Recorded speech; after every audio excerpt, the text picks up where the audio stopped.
What is going on, guys? Judo Sloth here and welcome to another how-to video at Town Hall 8. This one is for the Dragons and Hogs. Gonna use my two attacks from a recent war that we had to break this down and show you the strategy, but as ever, keep it as short and sweet as possible. And just before we start, if you are interested in joining the clan, details are on the screen there now. Come join us. We're always looking for active team players who are wanting to improve their game. Just make sure to pop in the request that you came from my channel because we don't accept whilst we're in war. Now moving on to how I like to use Dragons and Hogs at Town Hall 8, it's more of a mass dragon attack, Zapquaking one of the air defense, using Hog Riders to get a second and take out a section of the base, and then bringing your dragons in for the third. And as ever guys, it will always depend on the base setup. There may be a better option, but this strategy is very good for picking apart bases, and then once the air defense are down, dragons are really strong at Town Hall 8. Now in general, the first stage of this attack is that I like to Zapquake one of the air defenses. Now that's going to be the hardest to get to air defense. That might be because of the location of it, or the position of the air sweeper as well.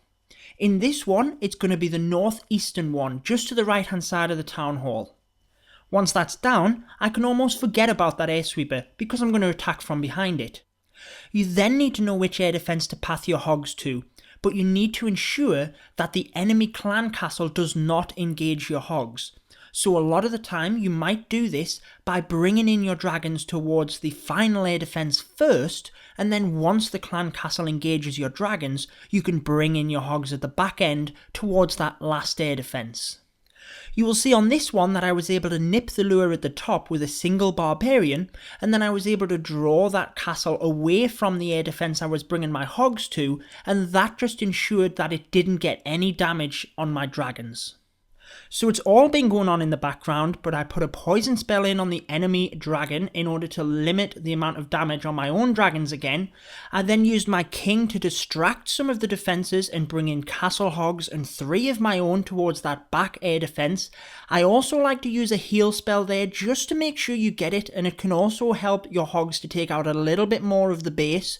You can use a rage as you're funneling your dragons towards the other air defense, but if you fail to get the air defense on the back with your hogs, you're basically not going to get the 3-star. So I always like to use that on my hogs, because the dragons, if you funnel them correctly, you have 9 of them, you should be able to get them to that remaining air defense. And once we've completed the above stages, that's it. We're not even at 60%, but we can't change the outcome. You can set your iPad down, go get a drink, let them dragons just roll through the rest of that base. Once you've done your part and took the air defense out, nothing is going to stop them dragons. That balloon and skeletons know that these are going to burn this base to the ground. So in summary for the strategy, step 1 is to Zapquake the hardest to get to air defense. Step 2 is planning out how you're going to take a second air defense down with hogs. I like to drop 1 dragon out of my army, so I have 4 hogs of my own and 5 in the clan castle. Bear in mind that you need the enemy clan castle occupied before you bring your hogs in. So it might be that you have an additional step, as you saw in that raid, where you draw the enemy clan castle out and bring them down to where you're going to bring your dragons in. Or it might be that you jump straight into step 3, which is funneling your dragons in towards the remaining air defense, and then once the enemy clan castle engages your dragons, you can bring your hogs into the other air defense freely. So demonstrating that all to you again, this time on this anti-3-star base, the hardest to get to air defense is obviously going to be the one in the centre. I was a little bit wary of giant bombs on the left hand side there next to the air defense, so I decided to path my hogs to the air defense on the right and drag in to the left. From doing that, it also means that my dragons aren't hitting the air sweeper head on, although I was thinking that in step 1 that you just saw Zapquaking that first air defense, that I might have been able to take it down. Not to worry, it's not going to affect us, and since I can't lure the clan castle, I can't send my hogs into the air defense I want to without engaging the clan castle, so I'm jumping straight into step 3 and funneling my dragons in towards their target air defense. In order to do that, I started with a couple of dragons at either side from that bottom left corner.